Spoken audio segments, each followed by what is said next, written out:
Hello dear aspirants, a very good evening to all of you and I hope all of you must be doing great. एक important announcement है आप सब लोगों के लिए, specially उनके लिए जिन्होंने चैनल को अभी अभी सब्सक्राइब किया है। SVA क्लर्क 2025 की एक सीरीज हम लोग रन कर रहे हैं यूट्यूब पे, जिसके लिए आपको डेली मंडे टू सैटरडे एक वीडियो मिलती है 8 o'clock, जो भी रिस्पेक्टिव इसके सब्जेक्ट्स हैं SVA क्लर्क के प्रीलिम्स एग्जाम के लिए। जैसे कि मंडे को आपको आज इंग्लिश का वीडियो देखने को मिलेगा, ऐसे ही Tuesday reasoning, thereafter quant और इंग्लिश रीजनिंग एंड क्वांट। तो ये सारे वीडियो सीरीज जो है आप इसको कंटिन्यू कीजिए। इसमें मिसलेनियस क्वेश्चन डिस्कस करते हैं जो बहुत इंपॉर्टेंट होंगे आपके इस एग्जाम के लिए, और डेफिनेटली ये सीरीज आपकी हेल्प करेगी टू अचीव सक्सेस। तो चलिए आज का वीडियो स्टार्ट करते हैं। हमने स्पॉट द एरर्स के कुछ क्वेश्चंस 10 क्वेश्चंस पिछली क्लास में किए थे। पार्ट 1 को आप देख लीजिए, इसका पूरी सीरीज के अंदर डेज है। इंग्लिश की पहला वीडियो आप देख लीजिए। सेकेंड वीडियो के अंदर हम 10 और क्वेश्चंस करेंगे स्पॉट द एरर्स के, ठीक है। टॉपिक वाइज हम क्वेश्चंस करते जाएंगे। स्पॉट द एरर्स फिनिश करेंगे तो सेंटेंस इंप्रूवमेंट करेक्शन के क्वेश्चंस भी हैं, फिल इन द ब्लैंक्स भी हैं, रीडिंग कॉम्प्रिहेंशन भी हैं, ठीक है। तो चलिए स्टार्ट करें। सबसे पहला क्वेश्चन आज का जो है, बड़ा केयरफुल इसको सॉल्व कीजिएगा। इसमें आपको नो एरर मिल सकता है तो आप ऑप्शन ई को मार्क करेंगे, अदरवाइज ABCD चारों पार्ट्स में आपको देखना है ग्रामेटिकली कहाँ पे मिस्टेक है और अपने सही आंसर को फाइंड आउट करना है। तो सेंटेंस पढ़े, इन ऑर्डर टू स्ट्रीमलाइन। अब इन ऑर्डर टू प्रेपोजिशन यहाँ पे लगी जो कि बिल्कुल करेक्ट है। In order to streamline the movement of vehicles, यहाँ तक कोई मिस्टेक नहीं है। मतलब स्ट्रीमलाइन करने के लिए व्हीकल्स की मूवमेंट को, ठीक है, in order to streamline the movement of vehicles during the festival के चलते। जैसे आपको पता है कि कॉन्सर्ट्स पे बहुत सारे होते हैं। अभी दिलजीत का कॉन्सर्ट हुआ चंडीगढ़ के अंदर, उससे पहले करण औजला का था, फिर AP ढिल्लों का, ठीक है। तो इन केसेस में भी सेम इस तरह से प्लानिंग की जाती है। The festival traffic police have, अब हमेशा एक चीज का ध्यान रखेंगे कि पुलिस के साथ आपको वर्ब प्लूरल ही लगानी है। इसमें आपके पास एक्टिव पैसिव के क्वेश्चंस में भी दिक्कत आ सकती है, आपको पुलिस के साथ आपको सिंगुलर वर्ब देखने को मिल सकती है, या स्पोर्टिंग एरर के क्वेश्चंस में भी। तो ट्रैफिक पुलिस हैव जो कि बिल्कुल ठीक है। हैव के साथ वर्ब की थर्ड फॉर्म चाहिए थी आपको, जो कि है चॉक्ड आउट, ठीक है, ये भी बिल्कुल करेक्ट है। डाइवर्जन प्लान्स, तो उन्होंने कुछ डाइवर्जन प्लान्स बनाए हैं स्ट्रीमलाइन करने के लिए व्हीकल्स की मूवमेंट को, ठीक है, पुलिस ने। तो पूरा सेंटेंस अगर देखें आप तो पूरा सेंटेंस ही एररलेस है, ग्रामेटिकली बिल्कुल करेक्ट सेंटेंस है। तो आप ऑप्शन ई नो एरर पे टिक करेंगे, ठीक है। तो फर्स्ट का आपका आंसर होगा option E no error. Fine, next question करते हैं। In the union budget of 2002 and 3, तो इन द यूनियन बजट यहां तक कोई मिस्टेक नहीं है, ठीक है। यूनियन बजट के लिए प्रेपोजिशन बिल्कुल ठीक यूज हुई है इन, इसमें आर्टिकल द बिल्कुल ठीक यूज हुआ है। देखिए स्टूडेंट ये समझता है AEIOU ये 5 वाउल्स हैं, हमें वाउल्स के अकॉर्डिंग नहीं लगाना होता आर्टिकल, ठीक है। हमें आर्टिकल लगाना होता है उसकी साउंड के चलते। अब मान लीजिए यहाँ पे द ना होता तो आप क्या लगाते, ए या एन, तो आपको ए चूज करना था, क्योंकि प्रोनाउंसिएशन अगर देखें तो यूनियन जो वर्ड है उसकी प्रोनाउंसिएशन य से स्टार्ट होती है, यू से, ठीक है। ऐसी मान लीजिए वर्ड यूनिवर्सिटी है तो उसमें भी क्या लगेगा, a university, a union, a university, ठीक है। लेकिन अगर आप यू से ही वर्ड देखते हैं अम्ब्रेला, तो अम्ब्रेला में आपको अ की साउंड आती है, तो इसके लिए हम एन यूज करते हैं। तो it never depends on the consonant और vowel, it depends on their sound, ठीक है, जिस बेसिस पे आप ए और एन को डिफरेंशिएट करते हैं। जैसे मान लीजिए वर्ड एम के साथ है, ठीक है। अब एम वैसे तो क्या है, एक कॉन्सोनेंट है, एम से ही MLA है और एम से ही MBA है। जब आप MLA को प्रोनाउंस करते हैं तो स्टार्टिंग में आपको साउंड मिलती है एम की, ठीक है, अ की साउंड मिली, तो MLA के लिए आप क्या लगाएंगे, एन MLA, ऐसे ही MBA के लिए भी क्या आएगा, एन MBA। बट वही हम एम से देखें अगर मैंगो, तो इसमें आपको स्टार्टिंग साउंड म की मिलती है, ठीक है। तो इसके लिए आप क्या यूज करते हैं, ए। तो मैं रिपीट करूंगा, it never depends on the consonant और vowel, it depends on the sound, ठीक है। कि आपको वाउल साउंड मिलती है तो आप एन यूज करते हैं, अगर कॉन्सोनेंट साउंड मिलेगी तो आप ए को यूज करते हैं। तो वापस आते हैं सेंटेंस पे। In the union budget of 2002 and 3 much of the problems related to human development, तो ज्यादातर प्रॉब्लम्स थी जो ह्यूमन डेवलपमेंट से रिलेट करती हैं, have not been properly addressed.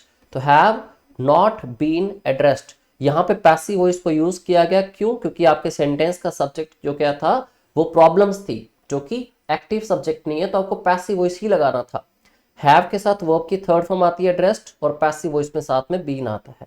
तो सेंटेंस में मिस्टेक कहां पे थी, सेंटेंस में मिस्टेक यहाँ पे थी सही प्रोनाउन को यूज करने की। ठीक है, देखिए अगर मैं मैनी वर्ड की बात करता हूं या मच वर्ड की बात करता हूं, ये दोनों प्रोनाउंस भी होते हैं इंडेफिनिट और ये दोनों डिटर्मिनर्स भी होते हैं।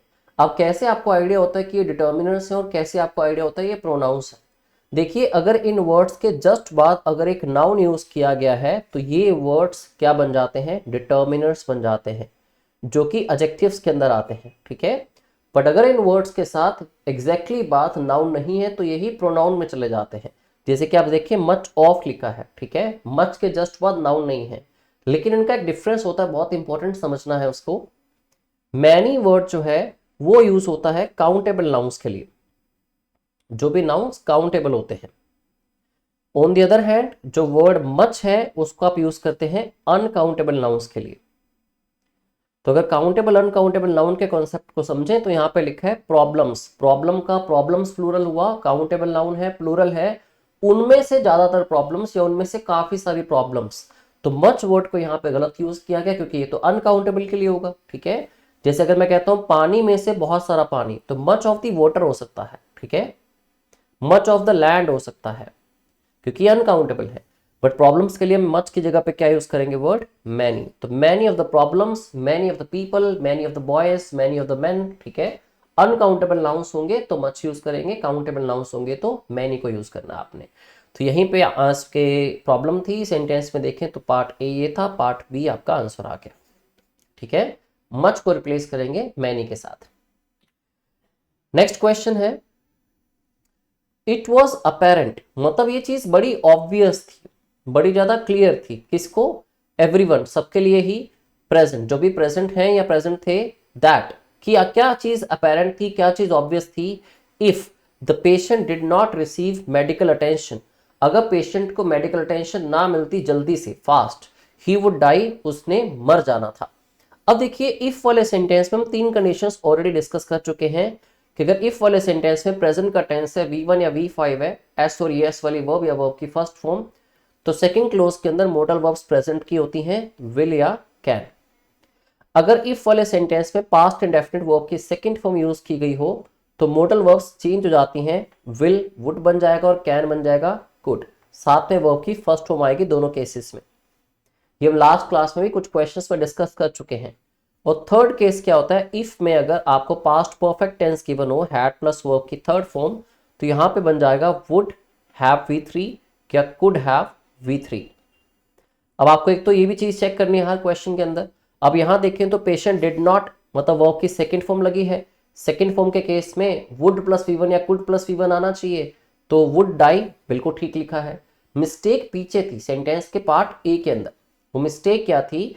जब भी आप कहते हैं ये चीज बड़ी क्लियर है हमें, ठीक है, टीचर भी पूछते हैं कि ये चीज आपको क्लियर है कि नहीं, it is clear for you तो नहीं होता, it is clear to you or not, is it obvious to you or not, it is apparent to somebody. ठीक है, तो चाहे हो क्लियर, चाहे ऑब्वियस, चाहे अपेरेंट, सबके साथ आपको प्रेपोजिशन यूज करनी होती है टू। इट मीन्स प्रेपोजिशन का क्वेश्चन था, पार्ट ए इसका इनकरेक्ट था, आंसर आ जाएगा पार्ट ए। ठीक है, it was apparent to everyone या क्लियर टू एवरीवन या ऑब्वियस टू एवरीवन। ठीक है, चलिए नेक्स्ट क्वेश्चन करते हैं। Whatever be the work, काम कोई भी हो, दैट विच यू अंडरटेक, जो भी तुम लेते हो काम, ठीक है, टेक ऑन करते हो इस टास्क को, put your best efforts in it, ठीक है, अपना बेस्ट एफर्ट डालो इसमें। अब देखिए यहाँ पे दैट और विच दो वर्ड्स लगे हैं।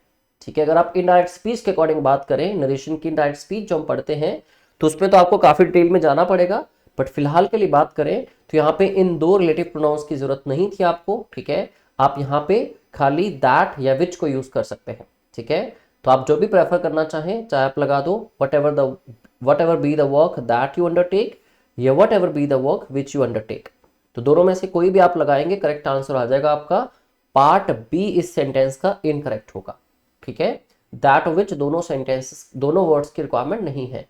आप ऐसे भी रख सकते हैं कि किसी भी सेंटेंस में बीच में दैट और विच दो वर्ड साथ में आए, WH फैमिली वर्ड के साथ दैट की रिक्वायरमेंट नहीं होती, बट वैसा होता है इंडेरिवेटिव सेंटेंसेस के अंदर। इस केस में जब आप रिलेटिव प्रोनाउन की तरह इसको यूज करते हैं तो दैट और विच किसी भी एक को यूज कर सकते हो आप। ठीक है, तो विच एवर द वर्क या whatever the work that you undertake या whatever the work which you undertake, both will be considered correct.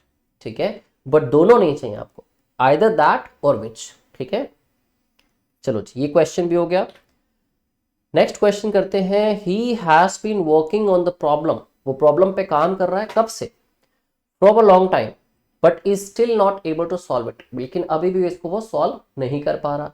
अब देखिए यहां पे हम फ्रॉम को यूज कर रहे हैं जो कि इनकरेक्ट होगा।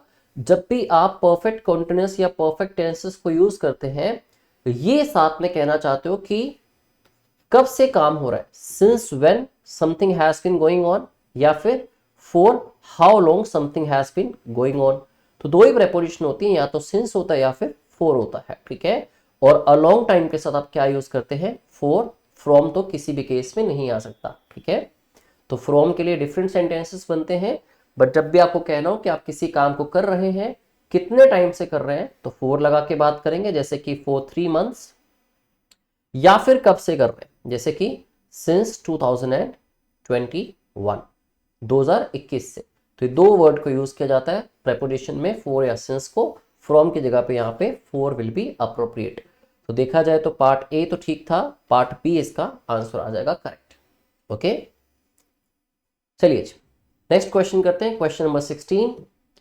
The cozy relationship between banks and big companies. तो बिटवीन के साथ एंड आता है, बिल्कुल करेक्ट है। बिटवीन दो के लिए आता है तो बैंक्स और बड़ी कंपनीज दोनों की बात हो रही है, ठीक है। कोजी रिलेशनशिप यहाँ पे ठीक है। कैन बी, तो उसको क्या किया जा सकता है। अब देखिए अगर कैन लगा है और साथ में बी लगा है, ठीक है, पहली बात तो पैसिव वॉइस लगा ही क्यों है, क्योंकि आपके सेंटेंस का जो सब्जेक्ट है वो क्या है, कॉजी रिलेशनशिप। अब relationship is not an active subject जो खुद काम कर सकता है, but something can be done on this, ठीक है, जिसके लिए आप लगाते हैं हमेशा पैसिव वॉइस। अब अगर पैसिव आपने लगाया तभी कैन के साथ बी आया, और पैसिव वॉइस में बाद में क्या आती है, वर्ब की थर्ड फॉर्म। जैसे एक्टिव वॉइस में देखें आई कैन डू इट, लेकिन पैसिव वॉइस में क्या होगा, it can be done by me. तो कैन बी प्लस वर्ब की थर्ड फॉर्म। तो big companies can be, and लिखा हुआ है तो एंड की थर्ड फॉर्म क्या होगी, एंडेड। तो it can be ended only when there is real competition in the sector. ये तभी खत्म हो सकता है जब रियल कंपटीशन सेक्टर के अंदर होगा। तो पार्ट बी तक करेक्ट था, पार्ट सी के अंदर एंड लिखा है, तो आंसर आ जाएगा आपका पार्ट सी इसका करेक्ट आंसर, ठीक है। आई होप आपको सारे क्वेश्चन समझ आ रहे हैं। अगर आपने ग्रामर के कुछ पॉइंट्स पहले सीख रखे हैं तो आपकी हेल्प हो जाएगी रिवीजन करने में। अगर आपने नहीं सीख रखे तो कुछ ना कुछ पॉइंट मैं आपके साथ डिस्कस भी करता रहूंगा in detail. Okay, next question है जी, विद इन्फ्लेशन एट 11%, तो 11% के हिसाब से जो इन्फ्लेशन बढ़ रही है, companies need to come up with का मतलब क्या होता है, टू थिंक ऑफ, ठीक है। कम अप विद एक फ्रेजल वर्ब है जिसका मतलब है थिंक ऑफ या प्रोड्यूस करना किसी आइडिया को, ठीक है। With inflation at 11%, companies need to come up with what, innovative ways to get customers to buy its products. तो इन्फ्लेशन जिस तरह से चल रही है तो कंपनीज को सोचना पड़ेगा इनोवेटिव आइडियाज के बारे में, इनोवेटिव वेज के बारे में, ताकि जो कस्टमर्स है वो उनके प्रोडक्ट्स परचेज कर सके। अब यहाँ पे बात किसकी हुई थी, कंपनीज की, ठीक है। कंपनीज यहाँ पे क्या है, प्लूरल नाउन है। अब यहाँ पे अगर आप देखें पोजेसिव एडजेक्टिव वो लगा हुआ है इट्स, जो कि होता है इट के लिए। इट मतलब एक कंपनी की अगर बात होती फिर तो मैं इट के लिए इट्स लगा देता, बट यहाँ तो बात प्लूरल कंपनीज की हुई है, तो इट्स की जगह पे मुझे प्लूरल के लिए लगाना पड़ेगा पोजेसिव एडजेक्टिव देयर, क्योंकि कंपनीज के लिए प्रोनाउन क्या होगा, दे, और दे के लिए पोजेसिव एडजेक्टिव क्या होगा, देयर। तो यहाँ पे इट्स की जगह देयर प्रोडक्ट्स आना चाहिए था, ऑप्शन डी इसका इनकरेक्ट होगा, ठीक है। अगर यहाँ पे एक कंपनी की बात होती तो इट्स ठीक था, okay. Although the brilliant writer, हालांकि वो ब्रिलियंट राइटर है, and lying pessimism prevails in all her novels, तो हालांकि जो राइटर है वो बहुत ब्रिलियंट है, लेकिन एक लाइंग पेसिमिज्म जो है वो एग्जिस्ट करता है उसके सारे के सारे नोवेल्स के अंदर। देखिए पहली बात तो आपको क्लियर हो जाती है ये चीज कि लाइंग में आपको साउंड नहीं मिल रही वाउल की, जो पीछे हम डिस्कस कर रहे थे, वाउल साउंड होनी इंपॉर्टेंट है, तो अ लाइंग होगा, अलाइंग पेसिमिज्म। देखो जी ऑप्टिमिज्म क्या होता है, when the practice of thinking about only bright side of the thing, ठीक है, जब आप पॉजिटिव थिंकिंग रखते हैं। पैसिमिस्ट उल्टा हो जाता है उसका पर्सन, उसका बनता है पैसिमिज्म। तो पैसिमिज्म एक एक्टिविटी है जिसमें आप होप्स छोड़ देते हो सारी, ये ठीक है, या फिर आप किस चीज के नेगेटिव पॉइंट्स को पहले देखते हो, रादर देन उसके बेनिफिट्स।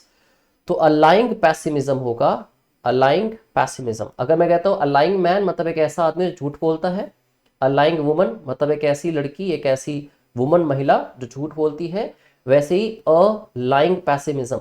ठीक है, तो ऑप्शन बी इसका इनकरेक्ट होगा, आर्टिकल की मिस्टेक है। वाउल साउंड और कॉन्सोनेंट साउंड पे आपको काम करना है, लाइंग में आपको मिलती है एक कॉन्सोनेंट साउंड, इसलिए सही आंसर होगा allaying pessimism. Okay, next, given the current, जो करंट मार्केट कंडीशंस चल रही हैं, इट इज बेटर, हमारे लिए बेहतर क्या होगा, better for us to invest, कि हम इन्वेस्ट करें in the infrastructure sector next year. तो जो भी गिवन सर्कमस्टांसेस हैं, जो भी गिवन कंडीशन चल रही है अभी, ठीक है, जो भी मेंशन्ड है या जो भी गिवन है, उसके हिसाब से चलते हमारे लिए बेहतर होगा कि हम अगले साल इंफ्रास्ट्रक्चर सेक्टर के अंदर इन्वेस्ट करें। अब दोस्तों यहां पे लिखा है नेक्स्ट ईयर, जो कि आपको साफ साफ इंडिकेशन देता है we are talking about future time. ठीक है, अब इट इज बेटर तो प्रेजेंट के लिए हो गया, इट वॉज बेटर हो गया पास्ट के लिए, तो फ्यूचर के लिए आपको क्या यूज करना है, it will be better for us. Option B इसका करेक्ट आंसर होगा, जो कि काफी इजी है। जैसे ही आपको फ्यूचर की इस तरह प्रेडिक्शन मिलती है, या मान लीजिए मैं लिखता इन द अपकमिंग इवेंट, ठीक है, तो अपकमिंग का मतलब it is given you a clear indication of future. ठीक है, अगर मैं वर्ड लिखता हूं प्रीवियस या लास्ट, तो it gives you clear indication of past. In words के अकॉर्डिंग आप टेंसेस को चूज कर पाते हो कि आपको प्रेजेंट के टेंसेस में बात करनी है, पास्ट में या फिर फ्यूचर में। ठीक है, तभी आप क्वेश्चंस को करेक्टली सॉल्व कर पाते हो। अब क्वेश्चन नंबर 20 जो आज की क्लास का लास्ट क्वेश्चन है, आई होप आपको सारे क्वेश्चंस क्लियर हुए। 20 नंबर क्वेश्चन कहता है many athletes have taken on, तो मैनी एथलीट्स प्लूरल है, ठीक है, इसलिए हैव प्लूरल वर्ब लगी, हैव के साथ थर्ड फॉर्म आ गई टेकन। तो टेक ऑन का मतलब क्या होता है, अंडरटेक करना, मतलब अडॉप्ट करना, ठीक है, या ऑप्ट फॉर करना।